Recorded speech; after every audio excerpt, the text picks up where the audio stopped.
On New Year's Eve in Newfoundland, a killer strikes. This was a gruesome sight. It's an image I'll take with me to my grave. Why would somebody cut somebody 53 times? The evidence points to an unthinkable suspect. The song, Kill Your Parents, it was a shocking revelation. But the investigation goes astray. They didn't find the murder weapon because they were looking in exactly the opposite direction.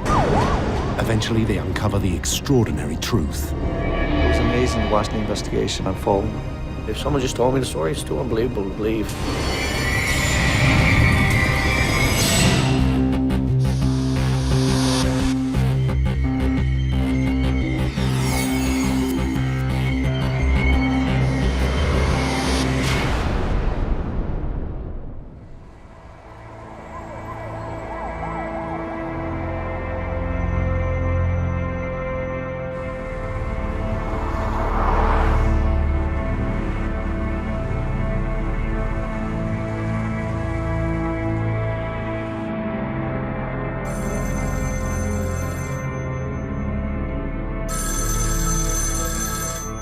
"19-year-old Greg Parsons is worried. I was trying to reach Mom on the phone all day that day, and there was no answer. I'd see her on a daily basis. If not, I'd talk to her on the phone on a daily basis, always check on her. Myself and my girlfriend drove down by Mom's house. The bathroom light was on, and the doors were all locked.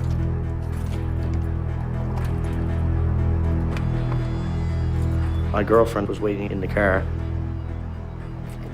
I had a key, but it didn't work. So at that point, I knew I had to make entry in the house, and I made entry in through one of the front windows.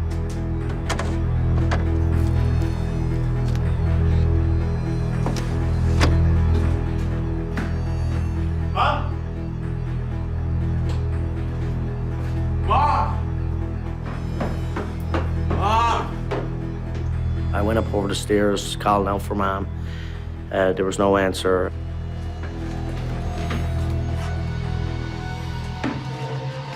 Mom? The bathroom door was closed and it was locked. Mom? So I just smacked the door knob very hard, which popped it open.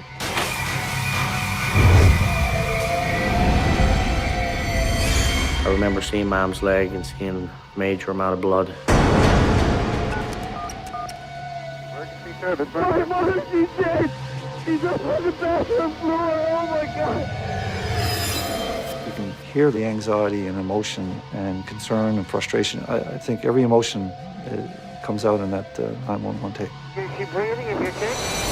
I just peeked in the bathroom. There's blood everywhere. I don't know what happened. It's heart-wrenching to hear it.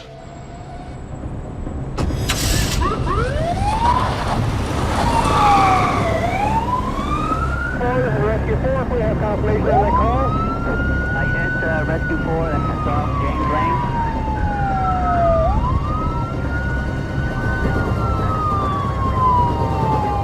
At 10:45, police and paramedics arrive. And it's a lady down in the bathroom. Apparently it could be quite ugly. Over. There's one.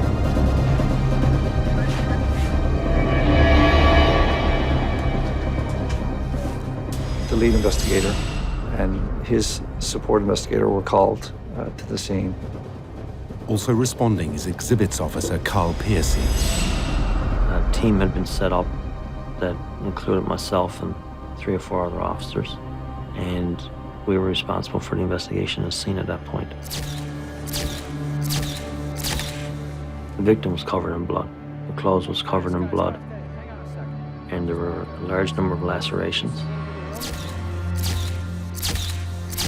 Just simply due to the number of injuries, it was easy to rule out that this may have been self-inflicted.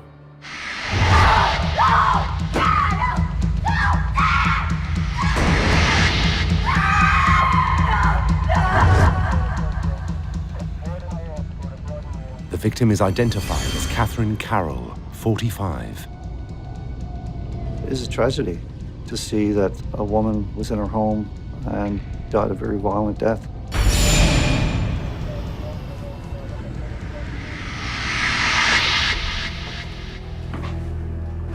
The first person detectives question is the victim's son.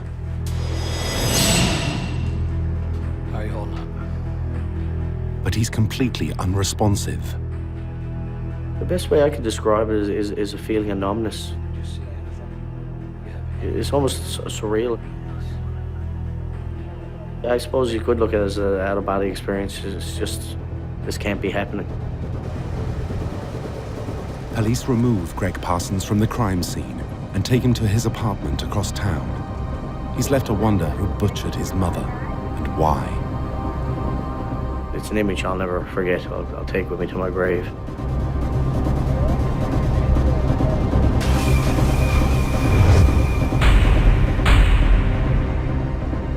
The investigation into the brutal stabbing of Katherine Carol is less than an hour old.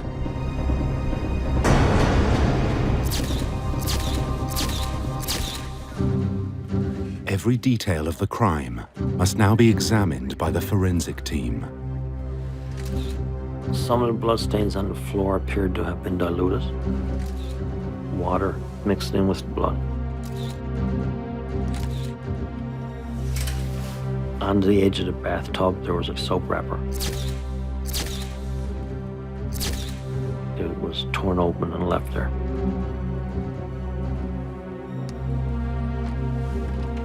One thing that we were looking for was hair and fiber, anything else beaten on the floor that may be able to link someone to the scene. From the murder scene in the bathroom, they move downstairs to look for the killer's entry point into the house. The front door had two locks, a doorknob lock and a deadbolt lock. The locks were secure. There was no evidence of them being forced. When we examined the window that Greg went in through, there was no evidence to indicate that it had been forced open or entered before that.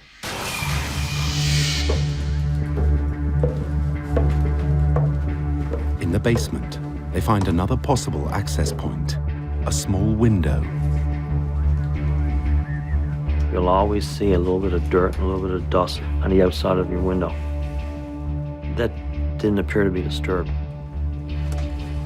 The investigators came to the conclusion that the window was too small for anybody to crawl in through or out through. No way. There's no way. How the killer got in is a mystery, and it's not the only one. There was a washer and a dryer. Inside the washer, there was a towel. On the towel, there appeared to be a small stain of blood. This towel was from the same set as the towels that were hanging in the bathroom. Let's bag this. The bloodstained towel raises puzzling questions. Who left it? And why? As police wonder how it got there, another question surfaces. Where is the murder weapon? The entire property is scoured without success. There was no obvious murder weapon that we located within our search of that house. When her body was removed on January 2nd from the washroom, there was no murder weapon found. And what they knew at the time was that it was a serrated edge knife that was the instrument that was used to kill Mrs. Carol. Mrs. Carol had this set of knives. There was one serrated edge knife missing from that set, but they couldn't say conclusively that that was a knife that was used. The crime scene poses more questions than answers, but very quickly, a theory is emerging. It wasn't a break and entry. Someone didn't break into the house. It had to be someone that knew her or somebody that had access to the house. The bathroom in this house was also the only room with a locking door. So if someone was going to flee from another person, this may be where they would run to.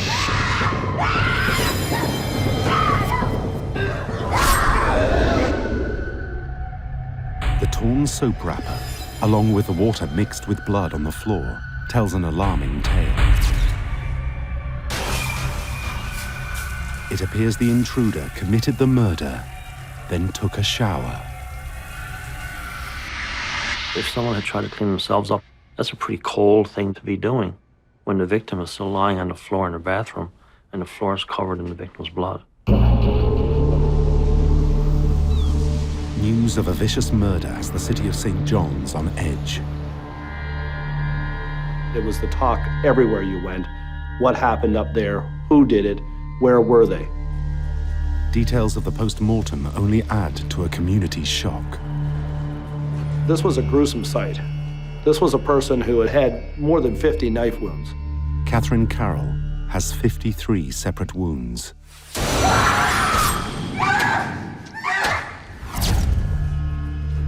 With no evidence of sexual assault, police are left without an obvious motive.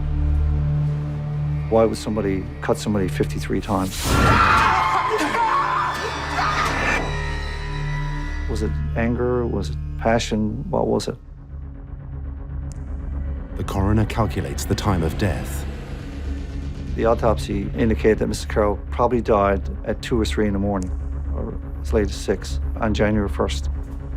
Fingernail clippings are taken at almost every autopsy. Sometimes the victim may very well scrape or scratch their assailant and slough off some skin cells.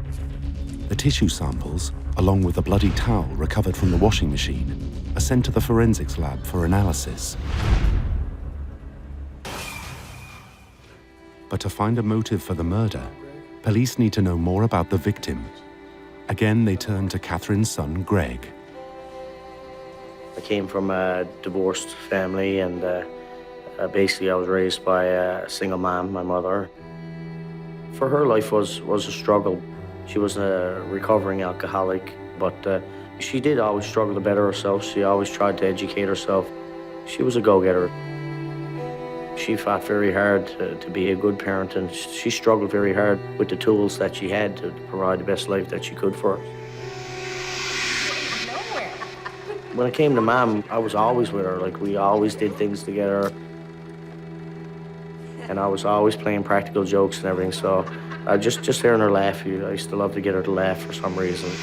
I'd play a gag on her, and people would take it personal, like take it serious, a gag, but she loved it. She loved to have a bit of fun. 1, 2, 3, 4.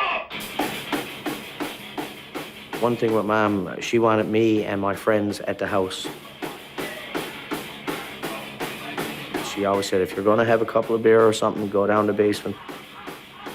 Out of myself and all my friends, none of us ever got in trouble because we weren't out on the streets. We were down in the basement jamming, having a good time. And she liked the music. I think that was a great thing that she done for us. Greg, I need The questions turn to Greg's whereabouts at New Year when Katherine was slain. 4, 2, 1. I was with Tina, my girlfriend.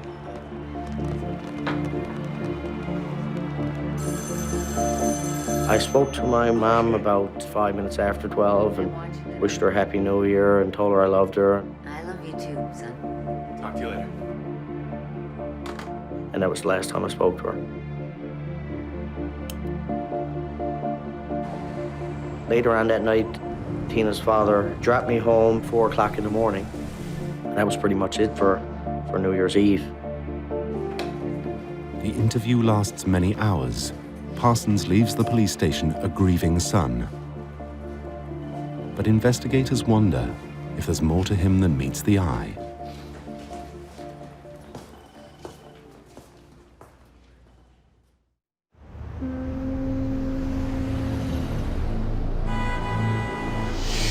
It's been 24 hours since Katherine Carol was found stabbed to death in her home. In St. John's, when somebody is murdered, it's a big deal. It's a rarity, completely uncommon.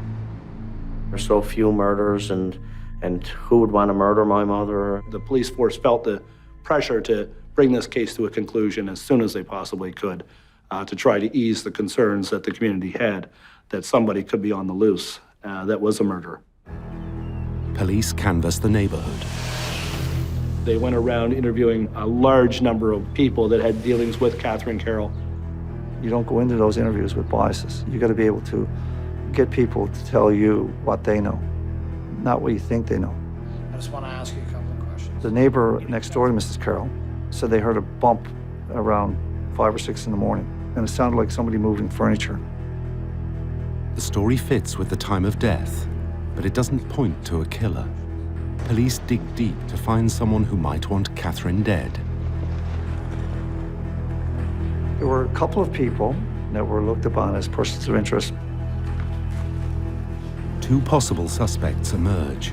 Katherine's ex-husband, with whom she had an ugly divorce, and a man set against her in a bitter legal dispute over a recent car accident.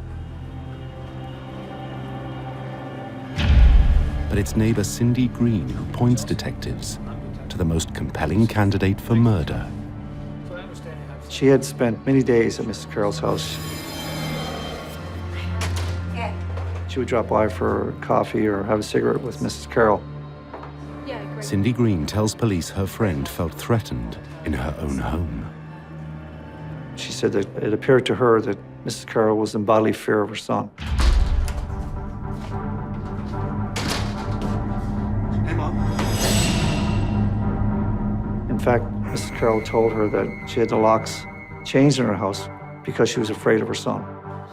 She felt that Greg Parsons was the person responsible because she realized how fearful Mrs. Carol was of Greg Parsons. It's a stunning accusation. And it soon becomes clear Cindy Green isn't the only one who thinks Greg Parsons was a threat to his mother. We knew from people in the area that it was a tumultuous relationship.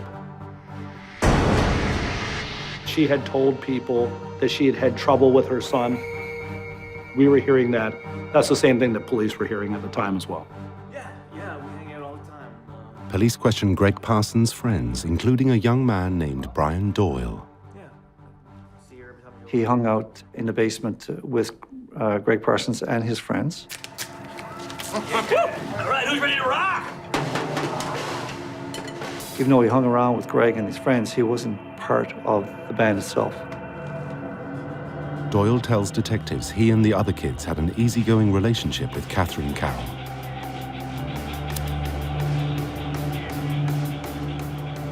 So one day Greg comes in. He also describes witnessing several violent fights between Greg and his mother.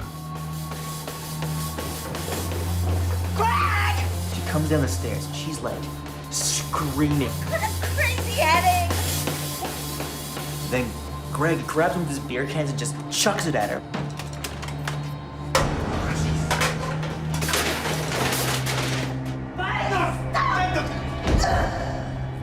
Doyle then provides a provocative piece of evidence.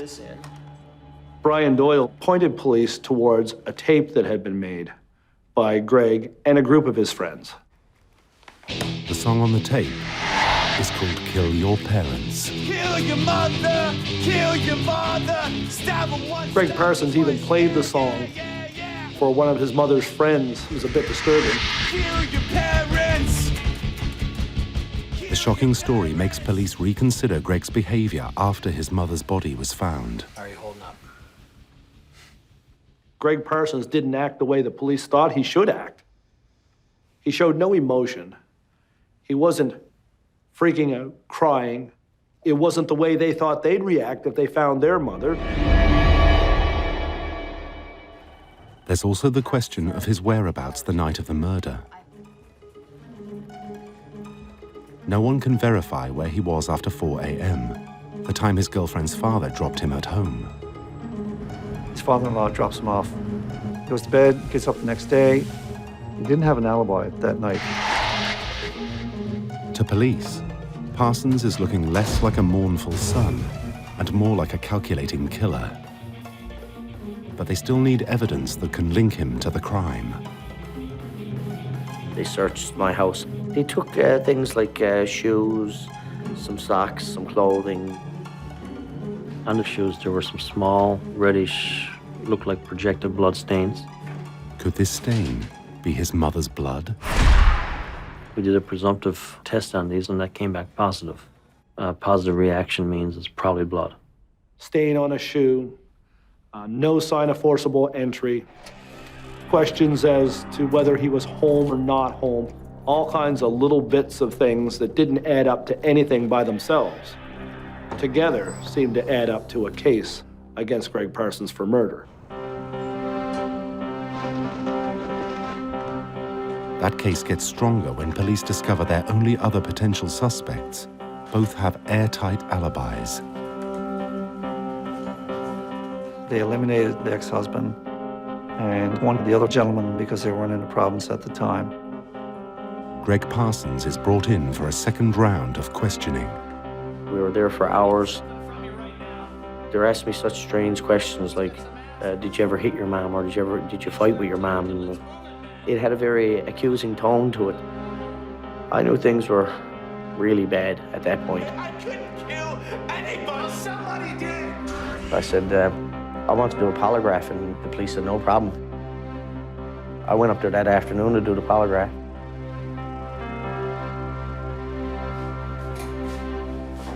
I said, so how'd the polygraph come out? You failed the polygraph. And one of the police officers said, Greg, at the end of this interview, we have no doubt that you had something to do with your mother's death. The primary theory of the police was that Greg Parsons had gone home that night, had been dropped off, as he said, and didn't go to bed, but actually went to his mother's place, entered the house because he likely had a key. Greg, is it you? Greg, what are you doing? And then murdered him.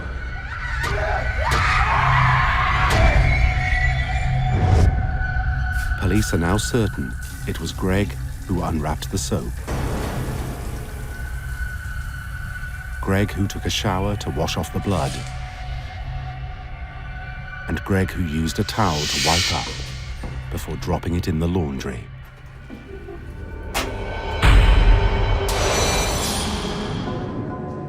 Eight days after calling 911, Greg Parsons is charged with first-degree murder. It was shocking. It was unbelievable. 19-year-old male, boy, teenager, charged with murdering his own mother. The jury is rocked by witness testimony of a volatile young man who abused the fragile Katherine. What's wrong with you? What's wrong with you? DNA technology of the day is unable to conclusively match any key blood or tissue evidence to Greg, nor prove the blood on his shoe was his mother's. The stains were very small, and I'm not surprised it was inconclusive because it would have been below their threshold of what they required in order to get results. But none of that matters next to the prosecution's smoking gun.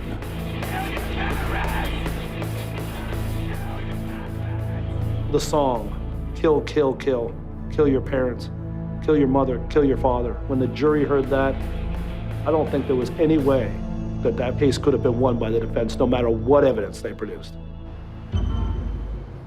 3 years after Katherine Carol's gruesome death, her son is found guilty of murder. It was like someone took a gun to my head and shot me. Parsons is sentenced to life in prison. There's nothing like the feeling of lying in a prison, looking up at the bottom of another bunk and figuring this is what you're going to be looking at for the rest of your life. But for Bob Simmons, Greg's lawyer, the case is far from over. It was horrendous. This had no semblance of a fair trial, none whatsoever. We're seriously considering an appeal, and I'm sure there will be an appeal. And I had no doubt in my mind that Greg Parsons was innocent.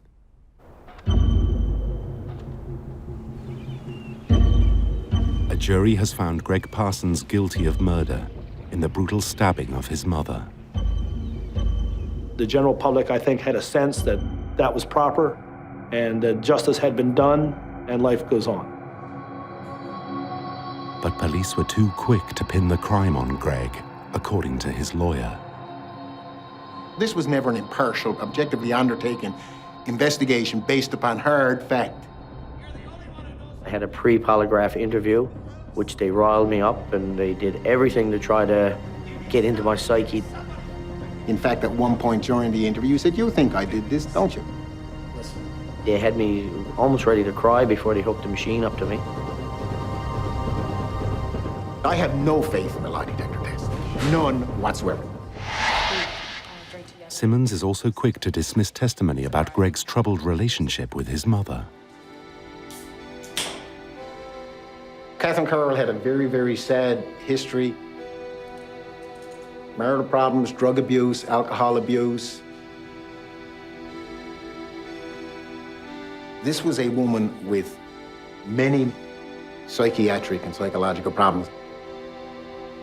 Mom had her emotional problems, so if Mom could say anything sensational to you about anyone and get your ear, excellent, because she was so lonely. Hey. Mom. She could go up to you and say, "Oh, my son, he's a bad bugger, he fights with me all the time," or whatever. Anyone that she told this story to, well, they're the ones that came forward. And you have this vomiting of all this hearsay evidence. And how much of these things she did say, I really don't know. But what I'm sure of is that some of it was clearly and absolutely misconstrued, if indeed it was ever said to begin with. The provocative song lyric had helped condemn Parsons to the jury. They attempted to use this as indicative of a state of mind, a state of hatred, a clear indication that he had it out for his mother. It couldn't be said that I wrote it and I sang it, because I didn't sing it, someone else sung it.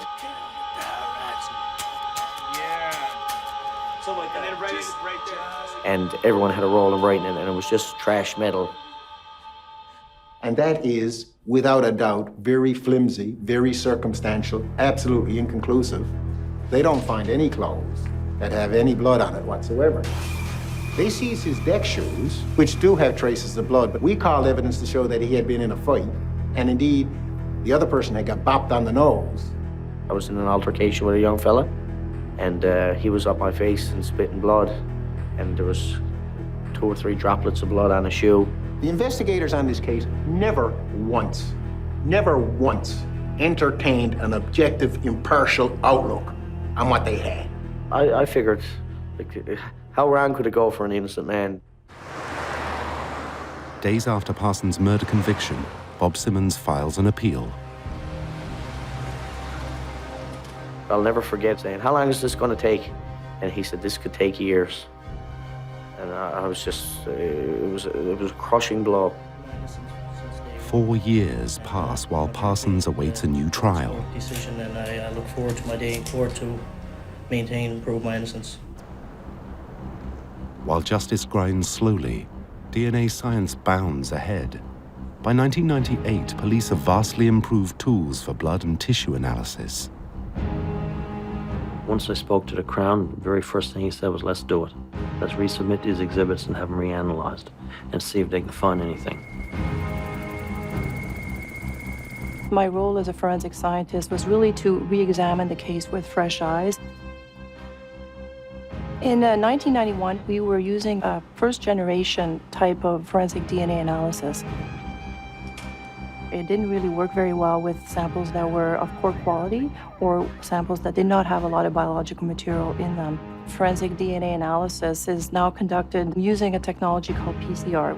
It's much more sensitive than what we had before, so we are able to obtain genetic information from smaller samples. Charlene is able to isolate 2 DNA profiles from the crime scene. One of these contributors was a female, and that profile matched the deceased.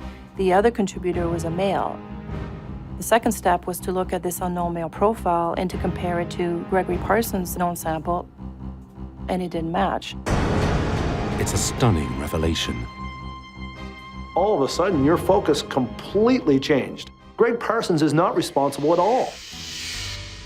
I had believed for so long that Greg was responsible for killing his mother, and now scientific evidence is pointing in another direction.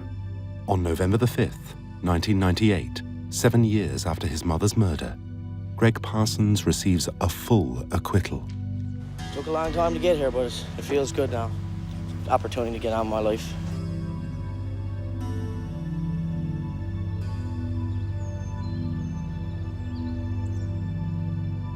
I don't think I ever got closure. I was totally consumed with the police investigation. Like, they never ever gave me a chance to grieve Mom's death. It was just after me from day one. Now, free from all suspicion, Parsons remains haunted by one constant question. I want to know who murdered my mother. The Newfoundland police are in disarray. Their investigation into a notorious murder put an innocent man behind bars. The real killer has walked free for 7 years, and the trail is stone cold. This was a big deal. This is a murder of a woman, a conviction, a wrongful conviction, somebody who didn't do it, an innocent man. And they owed it, I think, not only to the community and to justice, but I think they owed it to Greg Parsons to put the same effort, if not more effort, into finding out who actually murdered his mother. I was tasked as the lead investigator to conduct the second investigation. I'm now armed with the latest investigative techniques and science. And also, I have the DNA that was found to assist me. Sergeant Johnston questions every assumption made during the first investigation. There was a window in the basement. The original investigators determined that nobody came through that window. I'm 6'2.5", 190 pounds. I was able to crawl out through the window in less than a minute. In fact, Johnston learns that Greg Parsons and his friends used to go in and out of this window all the time. Every one of us as children knew how to pop them windows and get in when we were locked out of the house. Perhaps this was the killer's point of entry. No key required. In his search for new suspects, Johnston casts a wide net. What we did in the second investigation was that we interviewed everybody that lived on Jane's Place. We asked them who lived in the house, who was at the house at the time of Mrs. Carol's death. We looked at anybody that was associated with Mrs. Carol. We looked at people that had been convicted of serious crimes that lived in the area. He soon finds not one, but 2 possible suspects. Mark Hanlon is a local man with a history of drug abuse. He broke into another house on Jane's Place and actually took a piece of beef that was in the fridge and spread the blood from that all over the walls. Frank Brody also fits the bill. This individual broke into a house on Jane's Place and had sex with a woman that was in her later years. Besides having a criminal record, Brody once dated Cindy Green, the woman who helped convict Greg Parsons. He also knew Katherine Carol.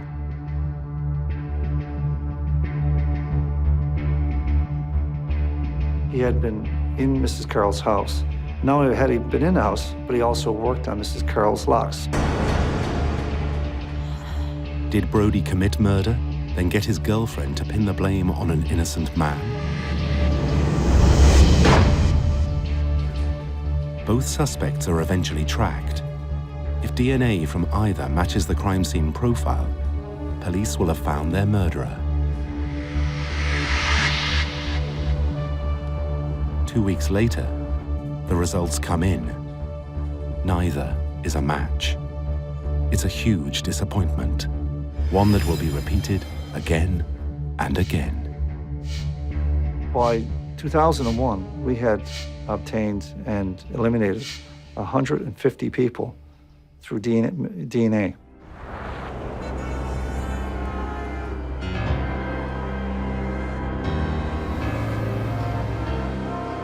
Police have all but given up when they finally get a break.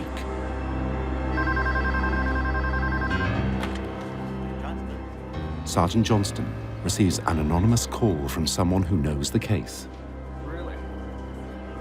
The caller suggests taking a closer look at Greg's old friend, Brian Doyle.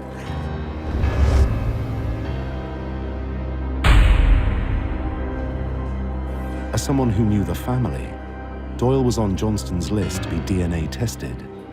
At this point, I had not interviewed Brian Doyle. Doyle becomes priority number one. But he is nowhere to be found. He had apparently taken money from a drug dealer and left the province. In his absence, police try the next best thing. DNA is inherited from one generation to the next. So each person actually inherits half of their DNA from their mother and the other half from their father. Detective Johnston manages to get a DNA sample from Doyle's brother. Comparing it to the male profile from the crime scene could break the case wide open. And I looked and I said, yes, there is a potential there that they are related. The DNA link means it is possible Brian Doyle was at the crime scene.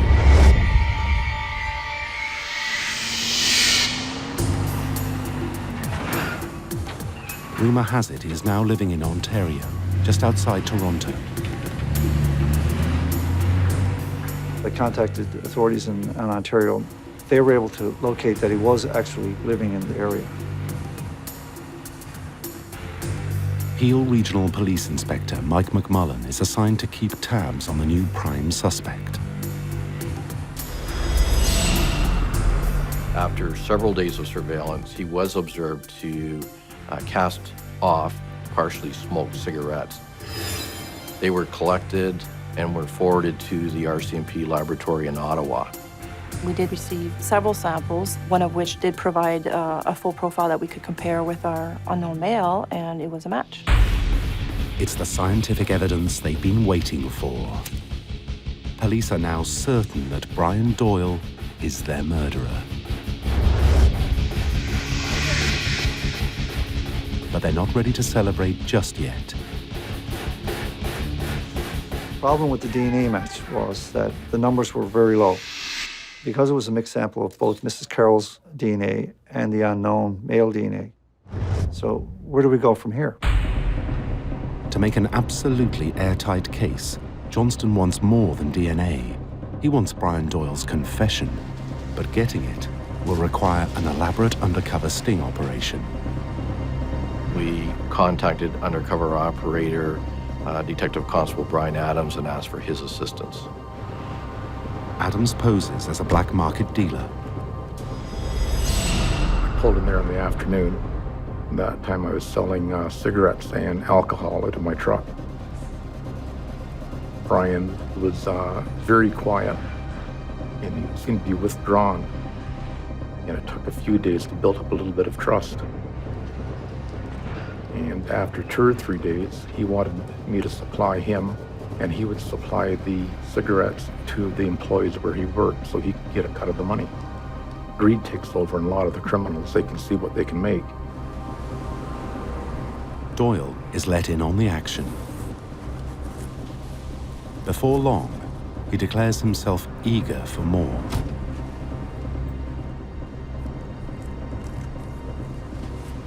Adams brings Doyle deeper into the fold. Then springs his next trap when he confides he's got a problem.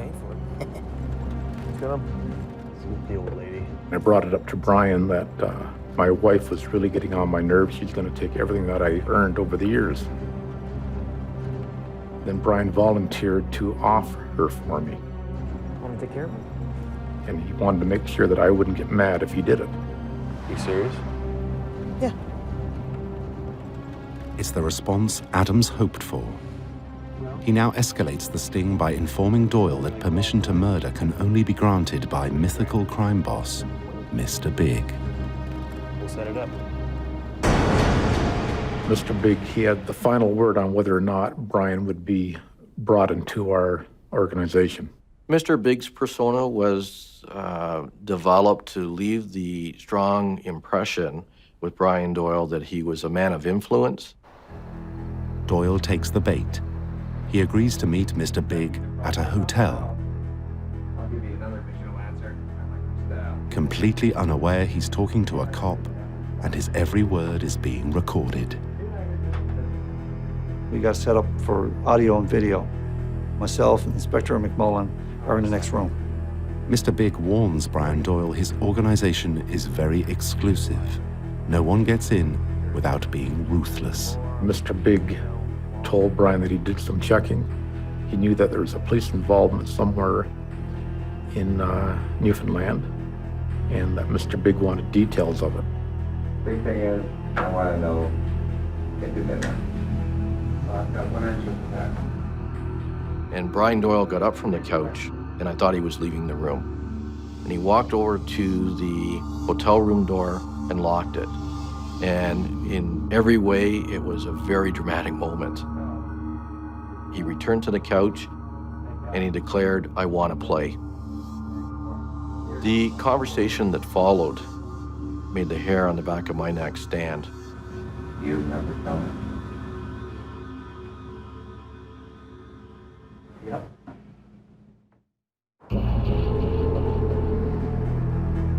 Murder suspect Brian Doyle has been lured into an undercover sting operation with a police officer posing as Mr. Big. Didn't I get this business? With hidden cameras recording every detail, he begins to speak of his horrific crime. The law tells you you'd never get away with it. Life tells you you plan it right. Brian Doyle starts to talk about the fact that he actually killed Katherine Carol. On that fateful New Year's Eve, Doyle was indulging heavily in drugs and alcohol. Then, in the early hours of January the 1st, he decided on impulse to pay Katherine Carol a visit.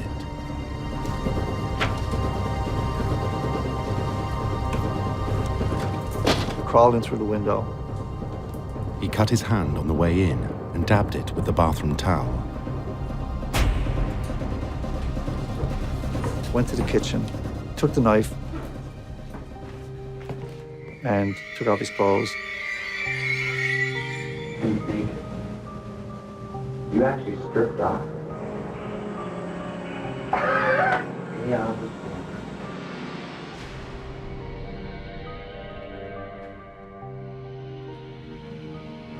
But maybe in the back of my mind, I was thinking that.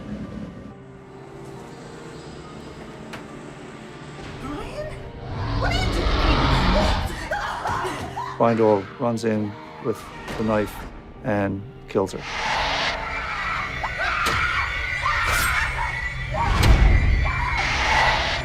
You remember telling me? Yep. How was that? Dirty? Why? Why was it dirty? A window, door, floor, wall, what?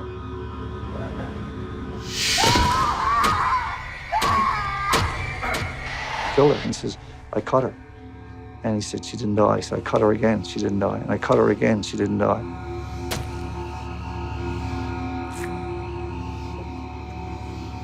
And he said, then I heard this noise. That's the air coming up. I knew. Doyle expresses no remorse for his actions. I felt untouchable. I felt like I could do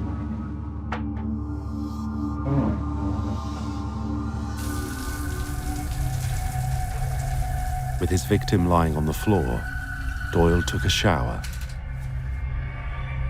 got dressed, and went home. Mr. Big says to him, he says, is there anything that bothers you? The only thing that bothers me, let you know, we are one, and only one.